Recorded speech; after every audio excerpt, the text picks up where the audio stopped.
All right. Okay. Consultants Factory, just to give you a little bit idea about Consultants Factory. So we are an IT management consulting and training organization who specializes in information security, cyber security, IT governance, IT service management, and digital transformation domains. So we help clients across the globe implement and maintain their management systems and frameworks and models. And we are, presently based in India. We also have an office in London. So we do a lot of work apart from India in the Middle Eastern region, in the European region, North America and South Africa as well. So just to give a quick idea about the speaker, if you could just move on to the next slide, please. Right. So we have our speaker, Mr. Nilendra Maiti, who is also one of the practice partners for our IT advisory services at Consultants Factory. He's somebody who's vastly experienced, 15 plus years of experience. He has implemented 50 plus, management systems and frameworks across the globe for many top MNCs. He specializes in the information security, cyber security, and data privacy domains. Apart from that, he also has experience in IT governance, audit, and advisories. So he's somebody who is vastly experienced and manages multiple projects, for Consultants Factory. So now I would like to set the set for Mr. Maiti. Please take over. Thank you, Amit, and welcome everybody once again. Thank you for taking your time out and joining for this session. I'll be your speaker today, and I'll take you through these changes. And we have about 40 minutes of discussion that we're going to have on the topic, and then we'll have a slot for Q&A.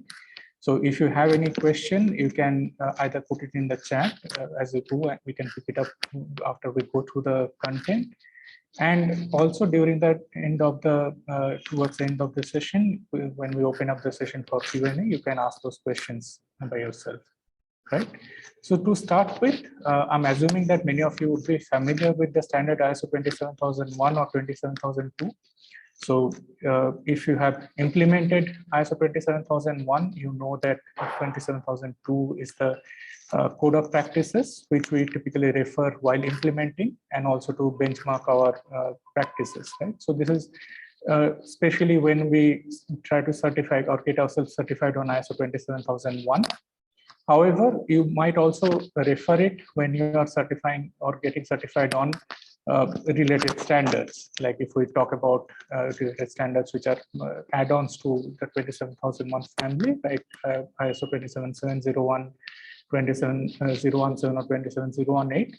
We all refer to this particular standard or framework of ISO 27002.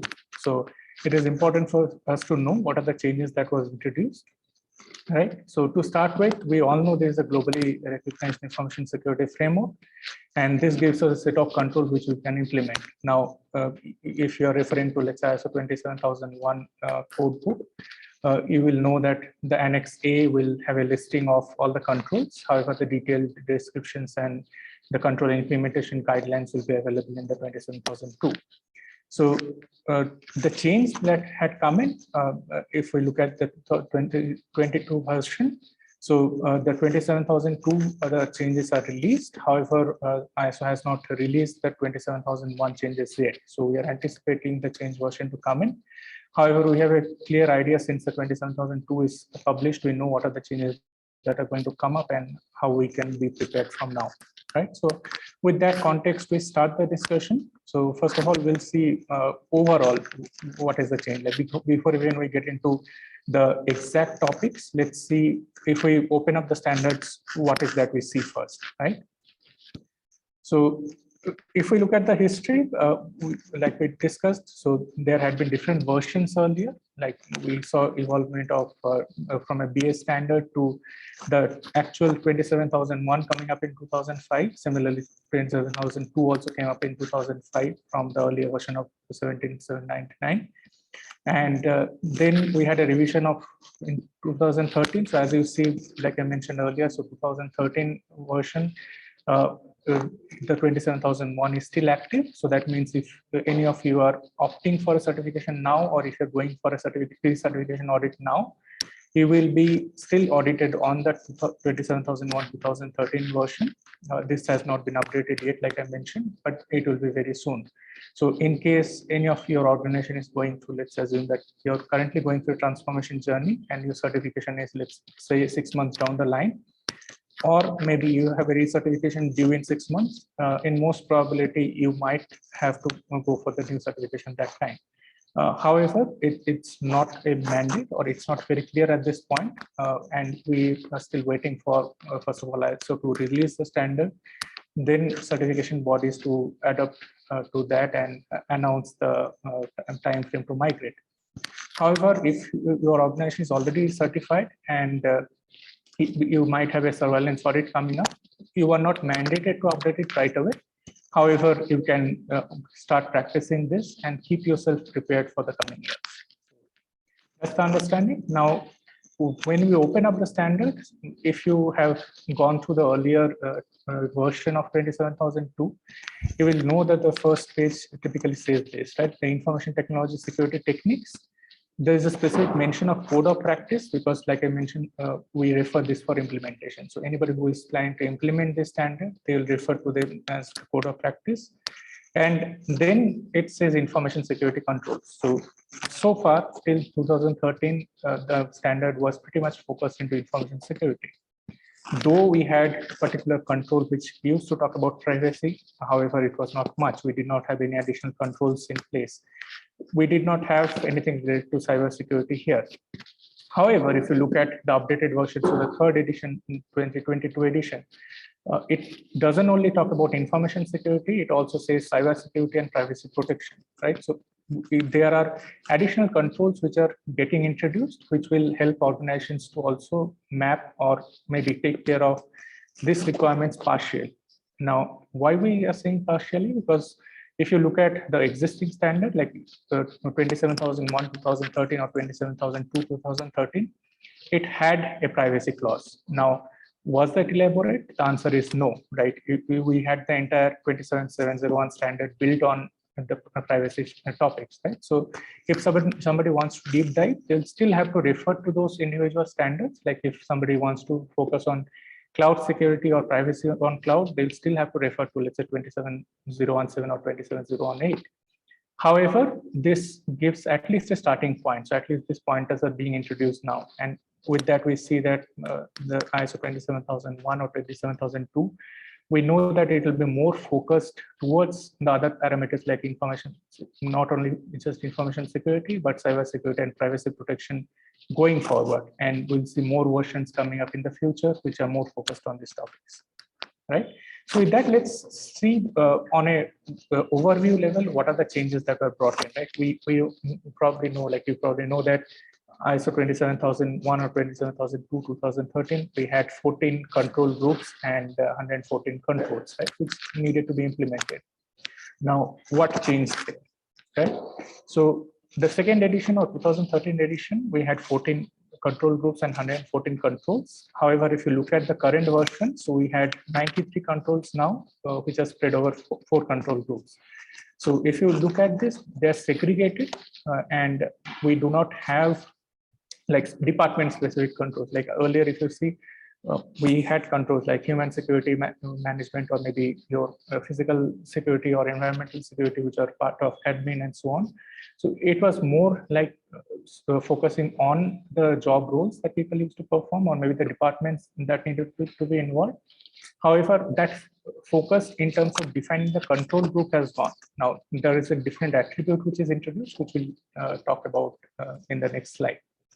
Now, if you look at the four control groups, so we understand there are typically four different areas: organization controls, people controls, physical controls, and technological controls. The names are, I think it justifies the control that are with them, right? Now, if you look at the control segregations, so there are 58 controls which are updated and 24 controls which are merged. So this 24 will contain the remaining of those 114 controls. And then there are 11 new controls which have been introduced. Now, out of this 11 new controls, you have about 3 organization controls, 1 physical control, and then the remaining 7 as technological controls. So we'll look at what are those controls and how we can implement that, right? However, before we get into the exact description of those 11 controls, I'd like to highlight that please note, for the interest of time and just to give you as much information on the new controls, because these are more critical, we have not covered the updated or merged controls in today's session. However, we have planned for another webinar session in this month itself. I'll give you those details at a later point, wherein we'll be specifically discussing on the updated and merged control. So any of you who are not very familiar with maybe the existing 2013 standard, you will get more clarity on what were the changes that came in the existing controls, what are the updates, and then how it was merged and so on. So today's session will be focusing on these 11 new controls, how they have been introduced, what are those controls, what are the areas, and maybe in order to implement, what are the things you'll have to keep in mind, right? Like for example, any control, you might need some technology components to be enabled, you might need people to be trained, or you might need, let's say, certain other aspects which are required, like which might be a documentation change, right? Because if we update with some processes, we need to also prepare documentation around that. So it can be a new documentation that you prepare, or it can be existing processes that you already have.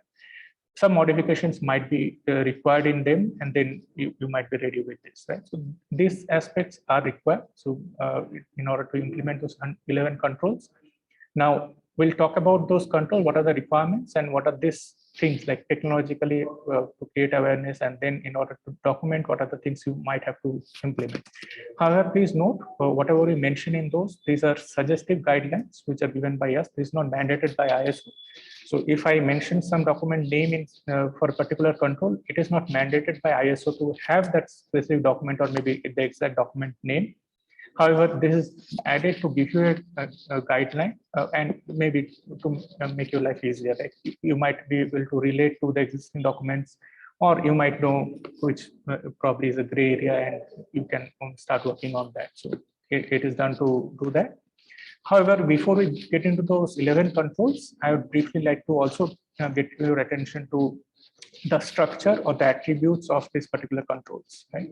So if you look at this example, so this is something which is there in the current existing version. Like if you look at the 2013 version of 27002, this is how a particular control will look like. So you have the control, and then you have description about that, how do we implement and so on. So this is just a condensed version of that, just to show you how the structure is. However, when you look at the new version of 2022 version, you will see that there are 5 attributes which are introduced now. So if you look at the same control which was there earlier, so the same control is retained. Like this is one of the examples where I have taken an example of the control which is retained. Now, if you see the control remains pretty much similar, the objective is same, right? However, if you look at this, the control starts with a table. Now, this gives you certain guidelines. Now, these were obvious, right? When we were implementing a control, it was pretty obvious what was the objective, whether it was implement to prevent something, correct something, or detect something, right? So we had all those understandings earlier. It was pretty clear. We all knew about the CIA triad, right? Confidentiality, integrity, availability. Now, if you identify certain risk, you know what kind of control you need. Like if you need to maybe enhance your confidentiality, you need to bring in a control which takes care of the confidentiality. We all knew that. However, it was also left to our imagination at some point, because every implementer might have their own interpretation of the controls. It was not guided by ISO that in order to implement, let's say, a confidentiality requirement, or maybe a corrective requirement related to confidentiality, to what control you should bring in. That was not given by ISO, right? So it was not clear. Every implementer could have used their own logic and selected different controls. However, now they have defined it more properly, appropriately, wherein you see this attributes coming in and it is defined. So the control types are defined. You have your information security properties, so you know it is for what parameter. So if you are looking for, let's say, controls which only takes care of the availability aspect, you can filter out those attributes, and then you have your set of controls which you can implement. So it makes our life easier. However, it is also interesting to know the cybersecurity concept. So if you look at cybersecurity concepts, whether you refer to a specific ISO standard or the NIST cybersecurity framework, there are certain cybersecurity I'll say attributes which are critical. Right? Now, so far we did not see any mapping of that anywhere. Like implementers knew. However, again, like I said, so it was left to imagination. It was left to each implementer's creativity to bring in those attributes and use as anyone preferred. However, now there's a clear guidelines. So you have cybersecurity concepts also bring in. So if an organization is implementing, let's say, cybersecurity framework, the NIST framework, or if you have already implemented that and then you're going for a certification, you'll have more clarity because you know what type of controls are more applicable for you and you can tailor your implementation accordingly. Now, also operational capabilities. So this is what I mentioned earlier. Now, if you look at the earlier classification of control groups, so some of them are brought into the operational capability. So you still have your guidance on maybe which department might be more applicable or which department will be let's say required in order to implement or manage these controls. You have those guidelines in the operational capabilities, and then you have your security domains. Now, an elaborative list is also given. This is just for a reference. We have the 3 control types: preventive, detective, and corrective. We have information security properties, CIA, triad, as you know. Then, like I mentioned, we have cybersecurity concepts which are similar. So if you look at 27110 on this cybersecurity framework, you will find the same cybersecurity parameters there. So the controls that you see there, they will also have similar attributes. So this also gives you a food for thought. Now, we all know that your statement of applicability doesn't restrict you to select controls only from this 27002, right? You can bring in any other control which might be relevant for you. So let's assume that you are planning to bring in, let's say, a particular cybersecurity control for, let's say, for the attribute of protect. Now, if you go to NIST and you find some other attributes which are related to same protect attribute, you can pick it up and implement that and then add it into your statement of applicability. That was there earlier. However, like I mentioned, it is more structured. Similarly, in operation capabilities, we have 15 different groups which are defined. The ones that are probably not there in the control groups are, again, I've highlighted a few of them. I'll not get into detail of them. These are self-explanatory. And then we have 4 different security domains that are listed. So this is how the overall control structure looks like in the new standard. And for each of the controls, the definitions and the attributes are defined.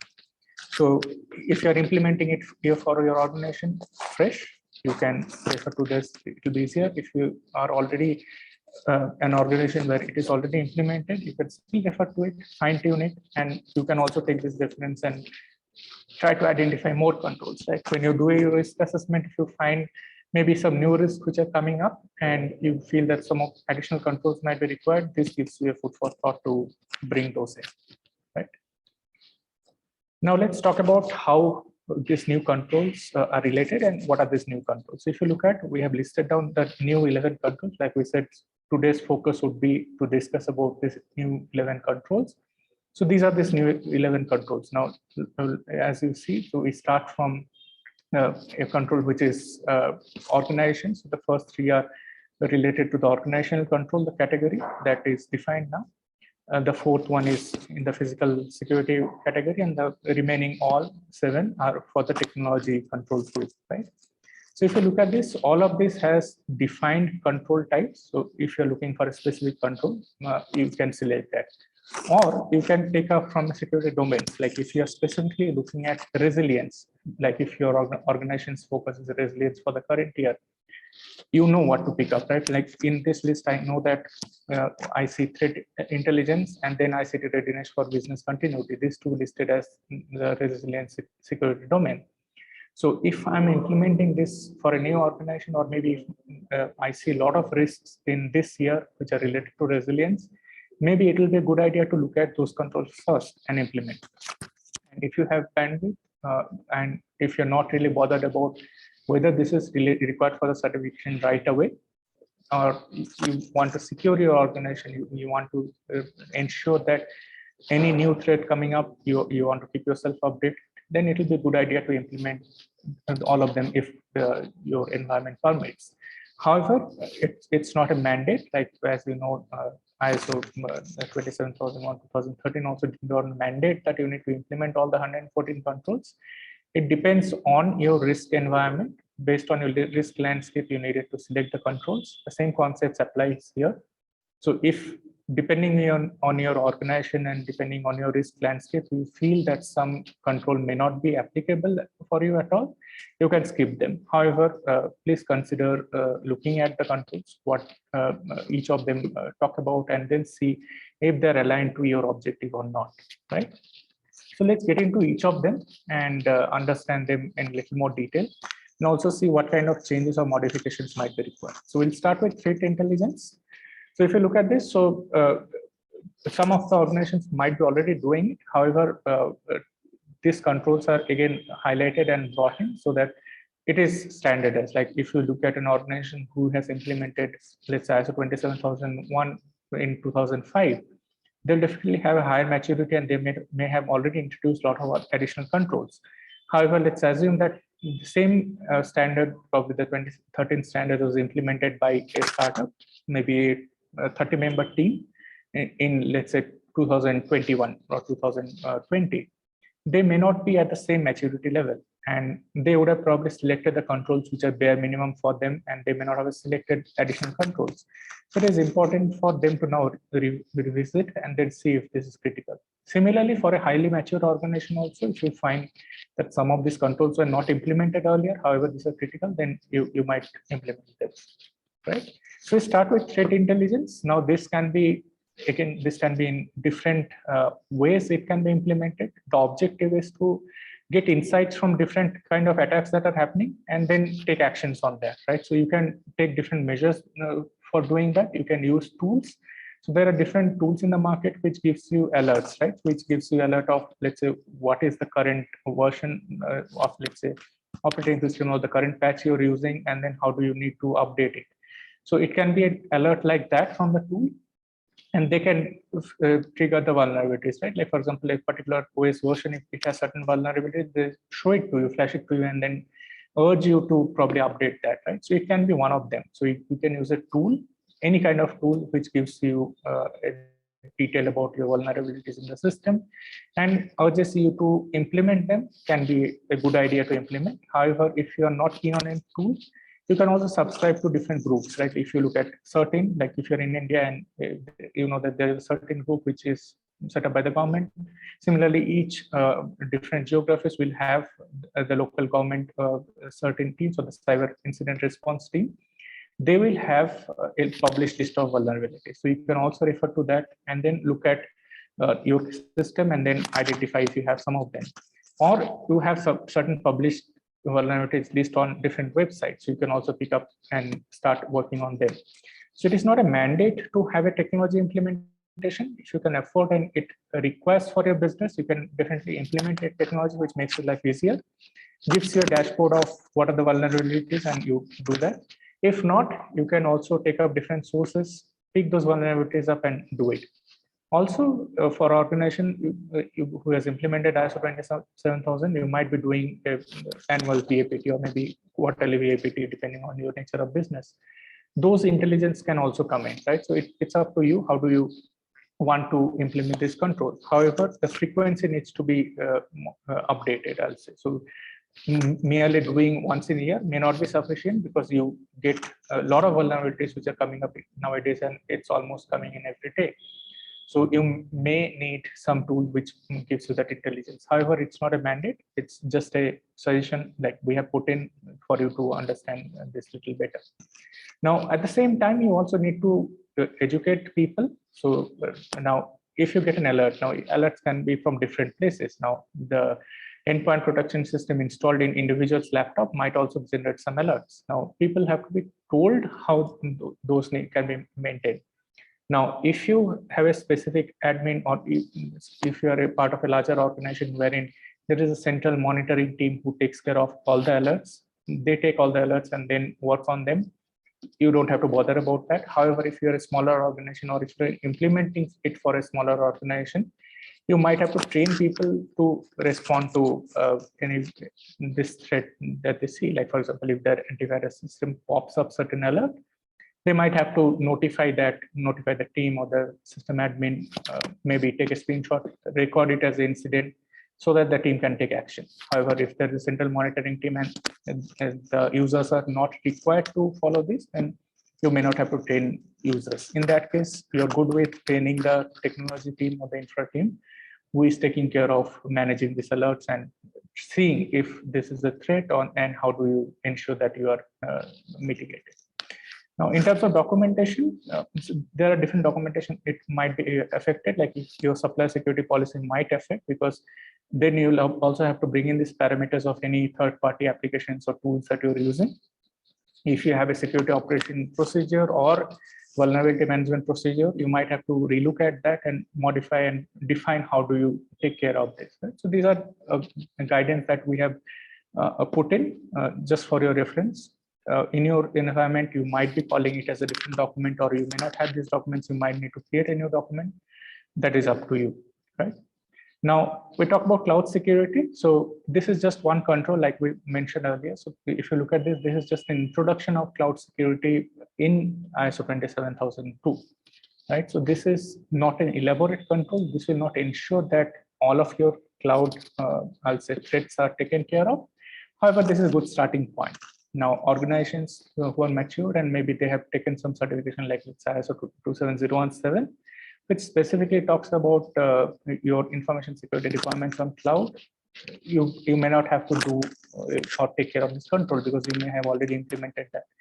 However, if you have not implemented any control on the cloud, this control will urge you to set up control around the entire life cycle of cloud, like for example, from procurement of cloud to stop using or the exiting of services from cloud. So the policy needs to be defined, and then you define what are the critical requirements. So it might start from your procurement. How do you choose a particular cloud service over another? What are the parameters you have to consider? What are your business requirements, whether you are looking for an on-premises solution or a hosted solution, or maybe a SaaS-based model? And then what are the security parameters you're looking at that? And then you might also like to bring in privacy requirements. Like, for example, if you are from European Union and you know GDPR is applicable, then while selecting the cloud service provider, the location of the instances are also critical. You might want to bring in those parameters there. So you can do a lot about it, right? So any security concerns that you see or foresee in your cloud platform, you can bring it in here. And like I mentioned, this is for the entire life cycle. Starts from procurement. So that is why you see that we have brought in a point of awareness for your procurement team, and then cloud infra team and so on, right? So awareness has to be in multiple levels. Similarly, in documentation, you can start with the supply security policy, the supply management policy as you have. And then if you have a cloud security policy, update that if for additional requirements, or if you don't have a cloud security policy, it will be a good idea to implement that and then see how do you take care of this.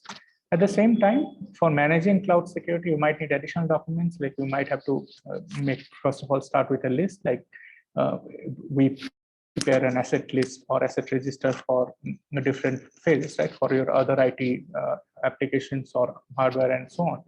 Similarly, for your cloud also, you can start with an asset register, updating them in an asset register if it is not done already. Map who are the stakeholders, what are the access levels, then map their access controls in your, maybe if you're maintaining an access control matrix, update it there. Or if it is maintained in a tool, well and good, it makes the life easy, right? So these are some guidelines you can use to implement. Now, the next control would be your ICT readiness for business continuity. Now, this is something which was pretty straightforward. Like we all had the business continuity requirements for information security. And if you are already certified on ISO 27001, 2013, this control would probably be implemented. However, so far, we only used to talk about your business continuity aspects, right? Primarily, how do you support business? So while we used to BIA, we used to always focus on what are the business services that we give. And based on those business requirements, what are the let's say backup we need to have, and then what are the support mechanism we used to have, right? We might have a DS site to support the business and so on. However, this control specifically talks about for your ICT infra, what are the DR mechanism or business continuity mechanism specifically for the ICT infra, right? So it is I'll say not a exactly new control, but a little enhancement from your control of business continuity, right? However, if you look at the starting point, so your existing BCP or BIA would be your starting point. So look at the existing your business impact analysis and see if you have only considered the business aspects, or if you have considered whether or not the business aspects are requires the ICT system to be operational during a disaster. You still consider them, because otherwise what might have happened is, if you have only considered the business requirements and business has told you to take care of the ICT requirement for some time, you may have just overlooked, which is not a business priority. However, now we'll have more priority to look at the ICT requirements in isolation, so along with the business requirements, but not fully dependent on the business requirements, right? And in terms of your documentation, the BCP and BIA test reports, all of these were already existing. You might have to just update it and incorporate, if it is not already incorporated, what are the specific plans that you have to maintain your ICT infrastructure, and then what kind of testing you're doing on the ICT infrastructure. Now, this is the next control group, like I mentioned. So if you look at the overall structure, so the organizational control, there were only these three. We do not have any control related to, let's say, human resources. So I'll just, at this point, would like to draw your attention to the similar control groups that we discussed earlier. So if you look at this, the organization controls, we discussed the three controls now. So these are part of those three organization controls. There are no people controls in this new 11 controls. So in the new 11 control, you not see a category of people control. We'll start with the physical control, because there is one particular control which is there in this physical control, and then we'll get into the technological controls, right? So if you look at the physical control, so it brings an aspect of physical security monitoring. Like, though as a good practice, we always used to recommend you to have surveillance mechanisms in place, like CCTV cameras, maybe a security guard sitting out, taking a record of people who are entering, exiting, and so on, physical access card, and everything else. Now, this specifically talks about bringing in a physical security monitoring component, because that was not a mandate. So if you are an organization who is, let's assume that do not, I'll say, do not have a business need right away to implement physical security monitoring, you probably have skipped that earlier, you have not considered that. This makes you think. This is still not a mandate unless and until you have a associated risk, and then you want to implement this control in your environment. It's still not a mandate. However, this is like a placeholder. So this makes you think once again, is it really critical? Because otherwise, why would they have introduced this control again? We already had certain physical perimeter related controls, right? So this specifically talks about how do you monitor. So like, for example, you might have a, let's say, physical entry kind of alarm. Like if somebody tries to forcefully open a door, there's alarm which is triggered.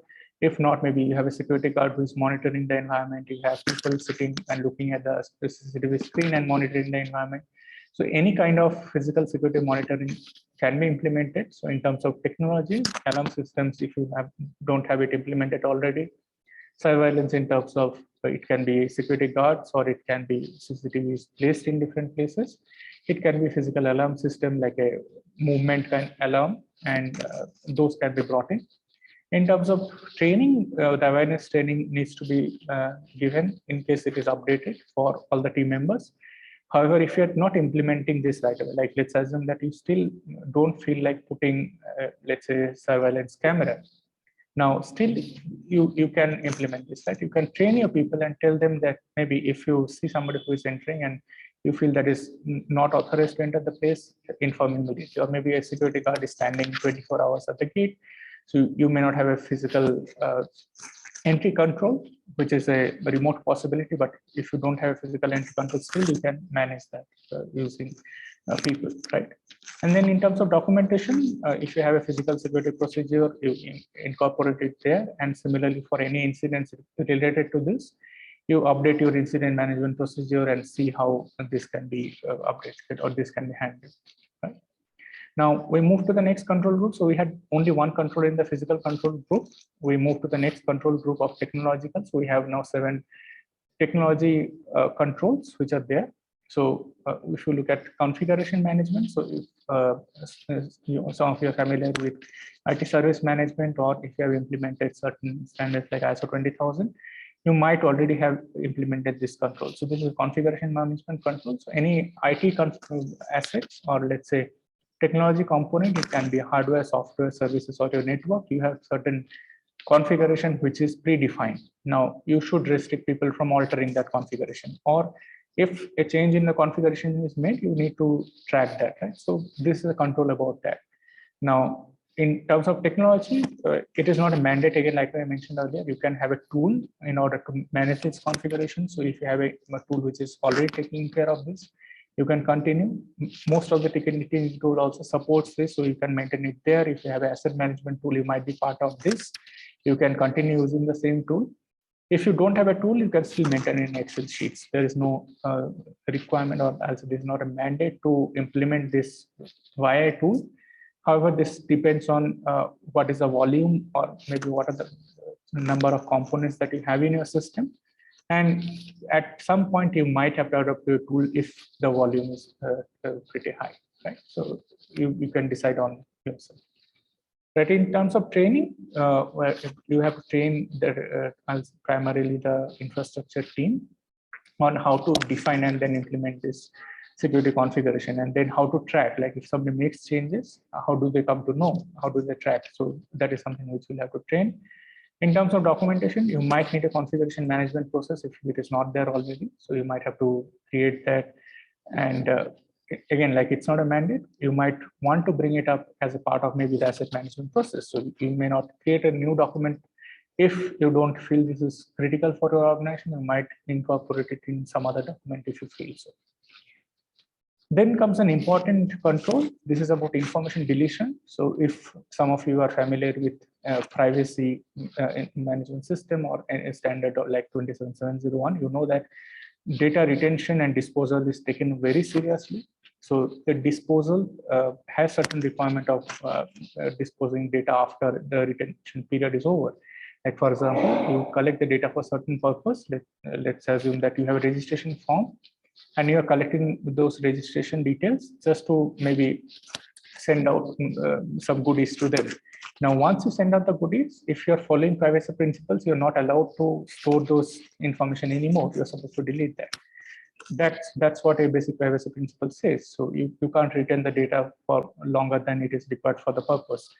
Now, the same principle is brought in here. So you need to delete information when it is not required, right? So this will ensure that you don't have unintentional data leakage, and if there is a data breach, you have lesser data which can be compromised. So this is, I'll say, a control which is suggested to be implemented, especially if you have a lot of personal data which is stored in your environment. This is critical. And in order to implement this, you don't really need a technology layer. However, we have mentioned that for secure deletion, you might implement a tool. If you have internal applications which are storing information, you might have schedules mentioned in that, wherein the data can be automatically deleted. However, when it is deleted, you need to also keep a record of certain deletion, maybe the number of records which are deleted at a certain point, and so on.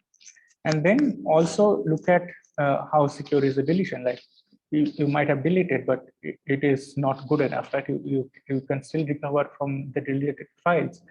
Then it will probably defeat the purpose. So look at a secure deletion mechanism, maybe electronic overwrite and so on. So such as the data, once it is deleted, it is deleted for good. And then also look at how do you delete backups, because many of the times it happens that we delete the data that is there in a particular folder or a drive, but maybe there are 100 backups created of the same data. So we might miss to delete that. However, when we talk about disposal or deletion, it should take care of all the associated data which are there in the system, right? And in order to ensure this, first of all, the data needs to be classified. So information classification was already part of the existing 27001 framework, so it continues. You classify the data in different categories, and based on that, you identify what are the retention period. And once the retention period is over, you need to delete that. Whether you use a tool or do it manually is completely left to the choice of the organization. However, people need to be told. So if it is a manual activity, people need to know when the manual activity needs to be performed. There has to be certain triggers that needs to be defined. That is why awareness is critical, and people have to know how, when to perform and how to perform these activities. Similarly, in terms of documentation, if you already have a retention or disposal policy, maybe if it is sufficient, you can continue with that. If not, maybe introduce that policy. And in order to delete, it can be part of the same policy, but it's a good idea to maybe create a procedure so that it's clear for people. And also an acceptable usage policy. If you already have an acceptable usage policy, so it might be a good idea to update people about it so that they don't keep unnecessary data in their system. So they take care of this aspect. So these are suggested documentation.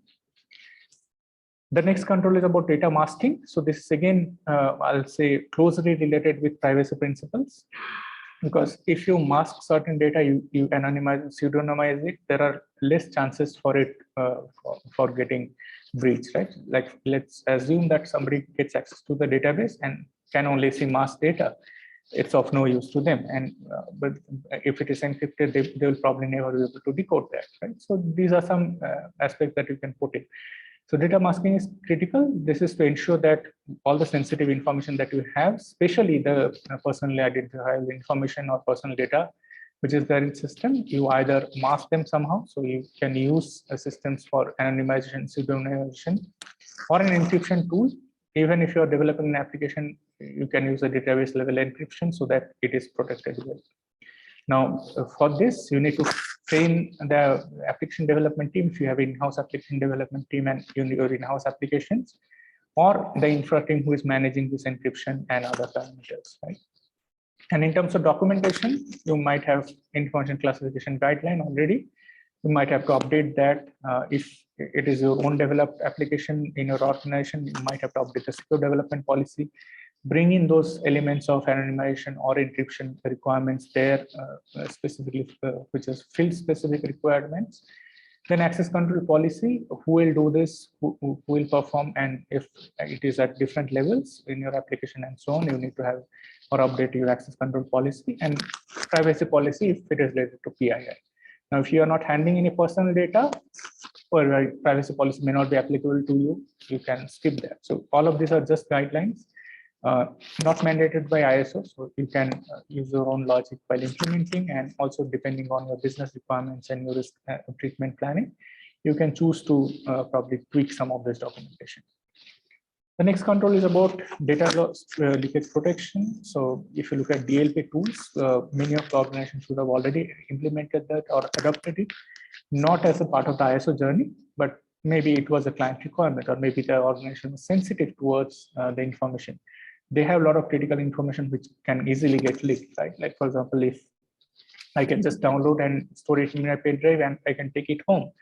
Now, the restriction of USB drives, it was an existing control. However, it did not specifically talk about DLP so far. Now, they're specifically introducing this pointer so that it gives us a food for thought again. Do you need to implement a DLP tool? Is it really required? Now, if it is required, you implement the tool. There are a lot of tools available in the market which serves different purposes, like it can scan your mail attachments, give you a trigger, it can scan maybe documents, and if there are certain PIs there, it can notify and so on. So there are different DLP tools which are available. You can evaluate, and if it is a business logic, when you can implement. If you don't want to implement a DLP tool right away, it's not a business requirement. You can still implement certain other controls, like maybe if, let's say USB restriction was not already in place, you can put that. You can tell people not to do it, create an acceptable usage policy, make them aware about your disciplinary action policy, so that you can put other controls which are related, but not a tool. So you always have an option to do that. And then in terms of documentation, you can update again the classification guideline, because the DLP tool will require certain level of classification, right? So until and unless you define for what classification level, what controls are required, it may not understand. So if you're implementing a tool, it becomes critical. Similarly, while giving awareness training to people, you might have to tell them how to classify properly. Your acceptable usage policy can be a good idea, especially if you do not have a tool at this moment. At least start with that, tell people what is accepted, what is not acceptable. And then your security operation procedure you can update. Right? So these are again guidance. Then we talk about monitoring activities. So many of organizations is a good practice. They might have a SIAM tool implemented, or you might have outsourced it to people who are managing your different logs.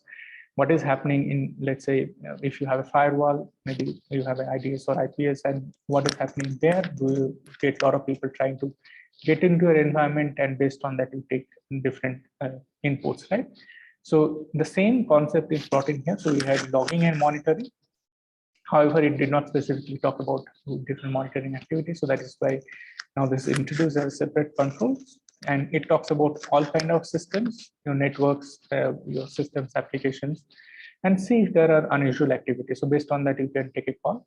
Now, this is, again, not a mandate to implement monitoring tools. However, like we have given a suggestion that if it is a business need, you might consider bringing in some monitoring tool, and especially if the volume of information is high, whether it is not practical for a person to look at the logs and monitor, right?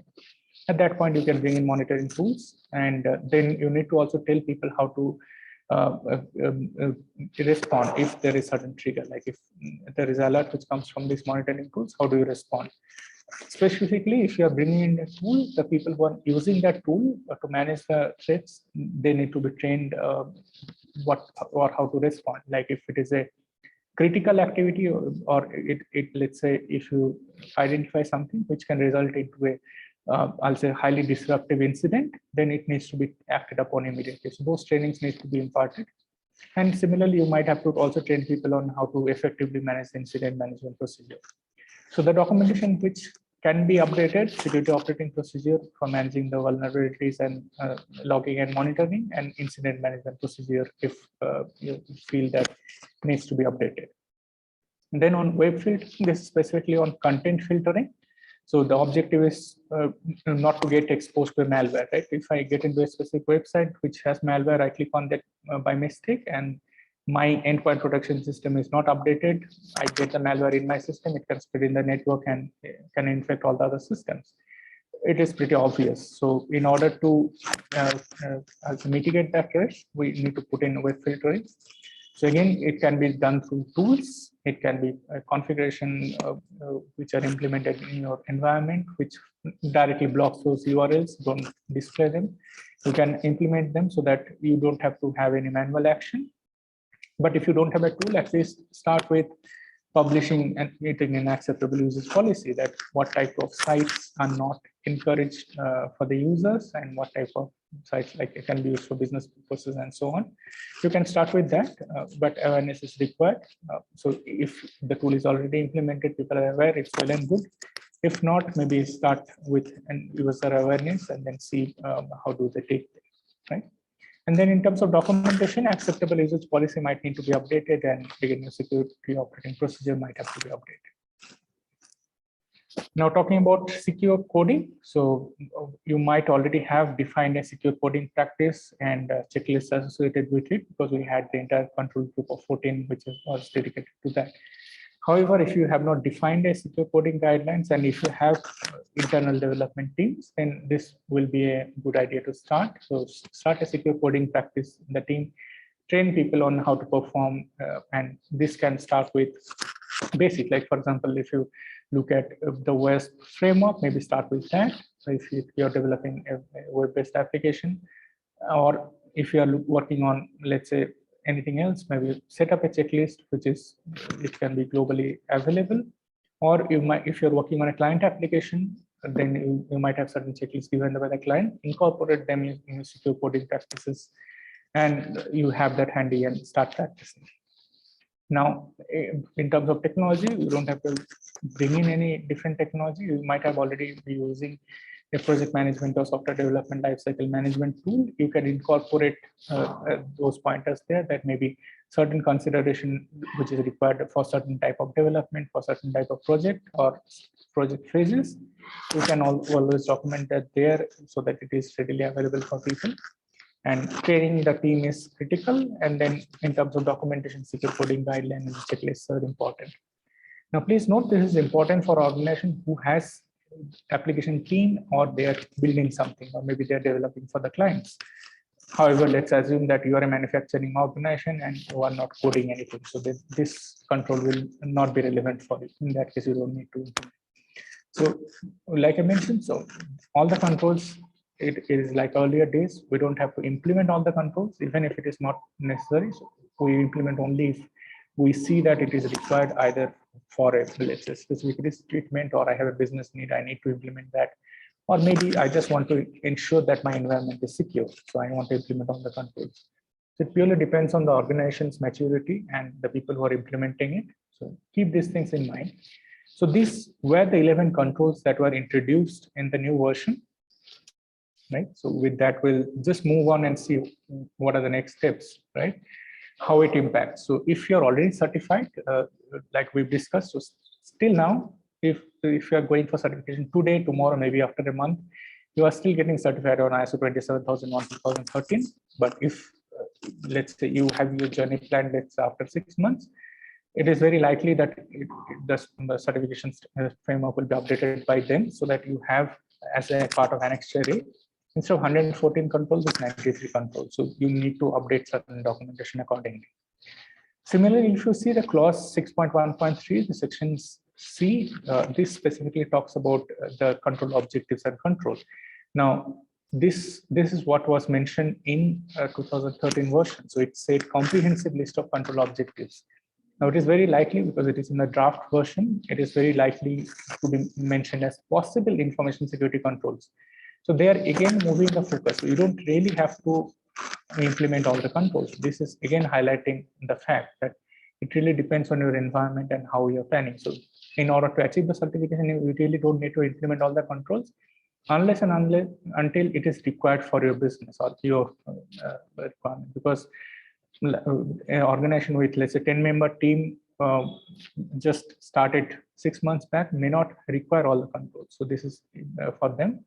However, if you're an organization who has implemented this maybe 10 years back and you are mature, it's a good idea to implement all of them, right? And then it's not only about ISO 27001. That is why I just wanted to highlight and put this reference here. So I've just put in a reference of ISO 27701. But the similar examples are there in all the standards, like you pick up 27017, 27018. So if you have any of these standards implemented on your organization, or if you are planning for implementing this in your organization, this will change. Because if you look at this, I've taken a specific screenshot. This is from 27701.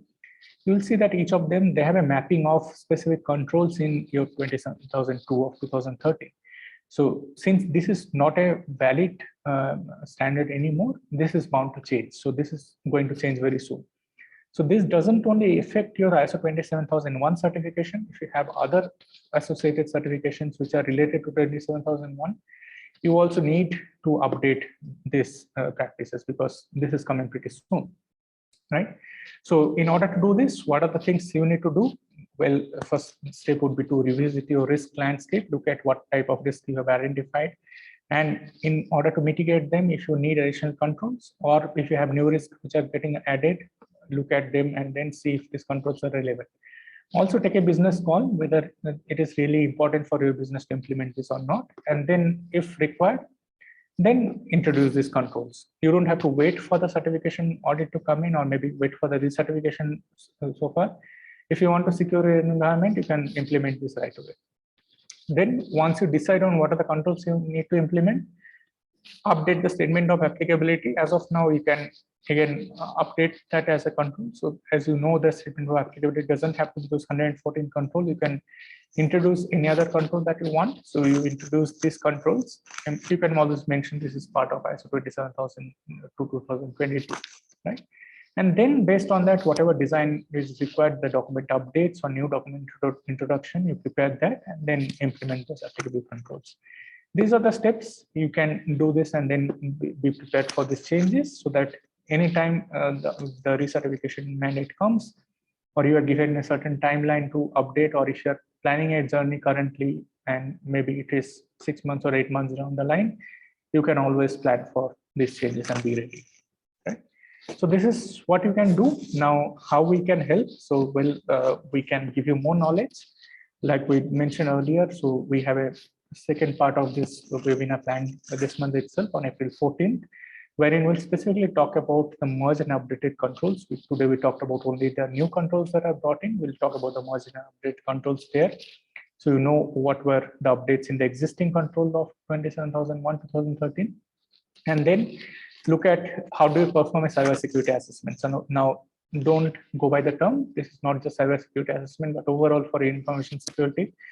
What we are trying to build is how do you take up different frameworks, like for example, the new cybersecurity framework, or maybe let's say if you're in UK, you have your cyber essentials. So everywhere you have different guidelines. So how do you pick up some of them, incorporate, and then look at what is your landscape, how secure you are, and so on. So we'll have a session on that. So if you want to get more information, we have different sessions planned wherein you can attend and get more inputs. Right? We can also plan for a one-on-one discussion. So I have put my email ID here. You can always write to me.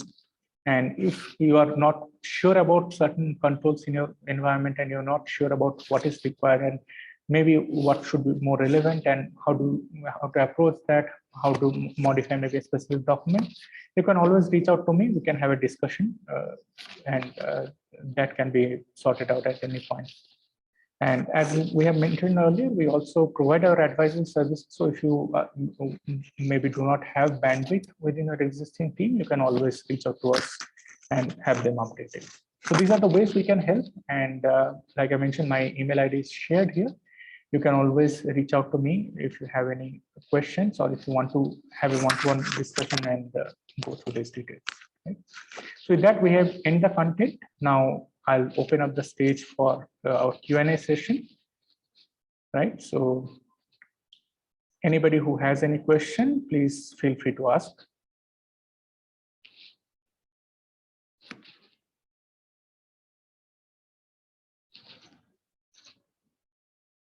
Okay, I don't see anybody asking questions, so I think this was pretty clear. Hi, Shoaib. Hi. Hi, this is Shoaib speaking. Sorry, one question. Probably you covered this already. Right. I just wanted to check if for people who are like us, our organization is already certified on 27001 2013 standard. Yeah. What is the protocols for the update? Like, could we, just to buy ourselves a little bit of time, continue with this 2013 for now, or will ISO mandate that any surveillance audit is needs to be on the 2022 standard? Right. So it is still not mandated. Like I mentioned, so as of now, only the 27002 is released. 27001 2022 version is yet to come. So it is expected in next 3 to 4 months, right? So at least that is clear. Now, once that comes, all of the certification bodies will adapt to it, and then they'll provide a guideline. Now, if we look at the past standards, typically they have a 3-year window to update. So it is not a mandate that you have to update immediately. However, if let's assume that you had your certification available, let's say 2 years back. Now you know that next year you have a recertification audit. Then at that point, they might ask you to avail that, because in the recertification, they will not probably have that standard by then. So the sunset announcement has not happened yet.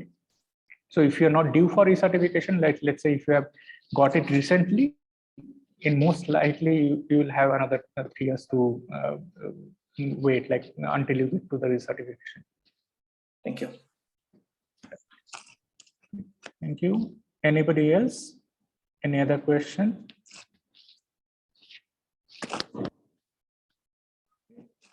Sure. So since there are no other questions, we'll conclude the session. Thank you all for joining in.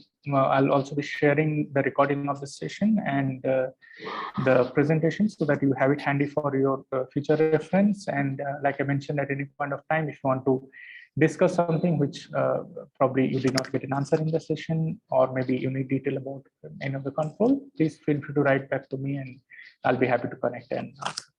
Right? Thank you all. Have a good time.